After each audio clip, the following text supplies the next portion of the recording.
जय जवान जय किसान जय विज्ञान. नमस्कार श्रोतेहो. नाशिक आकाशवाणीच्या विज्ञान कट्टा या कार्यक्रमात मी भावेश ब्राह्मणकर आपल्या सर्वांचं मनपूर्वक स्वागत करतो. पर्यावरण क्षेत्रात कृत्रिम बुद्धिमत्ता म्हणजेच आर्टिफिशियल इंटेलिजन्सचा वापर या विशेष मालिकेत आज आपण AIचा उपयोग वायू प्रदूषण रोखण्यासाठी कसा होतो यासंबंधी जाणून घेणार आहोत. आज शहरात श्वास घेणं किती कठीण झालंय ना. आपण म्हणतो हवा प्रदूषित झाली आहे, पण ती सुधारणार कशी? याच प्रश्नाचं उत्तर शोधण्यासाठी कृत्रिम बुद्धिमत्तेचा म्हणजेच AIचा वापर कसा केला जातो हे जाणून घेणार आहोत. आजच्या या प्रदूषणाच्या धुक्यात आपल्याला विज्ञानाचा प्रकाश हवा आहे.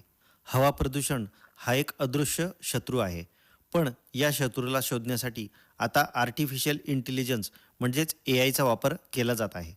शहरात ठिकठिकाणी जे एअर क्वालिटी सेन्सर्स बसवलेले असतात ते दर सेकंदाला हवेतील धुळीचे कण, ज्याला आपण PM2.5 म्हणतो, ते यासह नायट्रोजन डायऑक्साईड आणि ओझोनचा डेटा गोळा करतात. हा डेटा इतका प्रचंड असतो की माणसाला त्याचं विश्लेषण करायला महिने लागतील, पण AI हे एखाद्या सुपर ब्रेनसारखं काम करतं. ते काही सेकंदात सांगू शकतं की नेमक्या कोणत्या रस्त्यावर किंवा कोणत्या कारखान्यामुळे प्रदूषण वाढतंय. म्हणजे गुन्हेगाराला पकडण्यापूर्वी त्याचा माग काढणाऱ्या एखाद्या डिजिटल डिटेक्टिव्ह सारखं.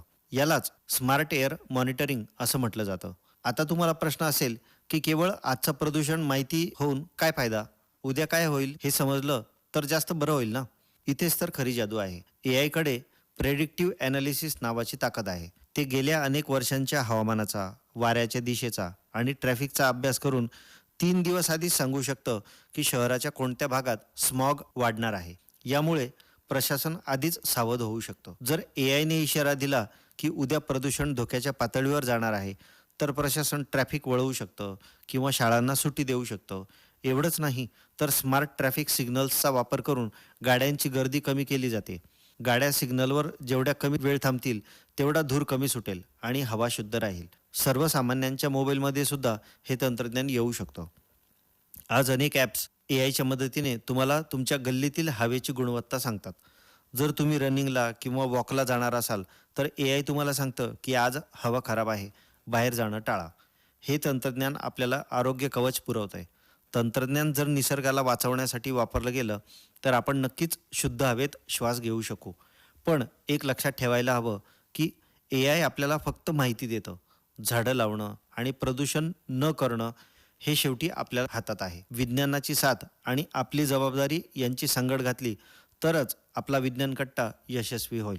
तेव्हा विज्ञान कट्टा या कार्यक्रमात उद्या पुन्हा भेटूया याच वेळी. तोपर्यंत मी भावेश ब्राह्मणकर आपल्या सर्वांचा निरोप घेतो. नमस्कार. जय जवान जय किसान जय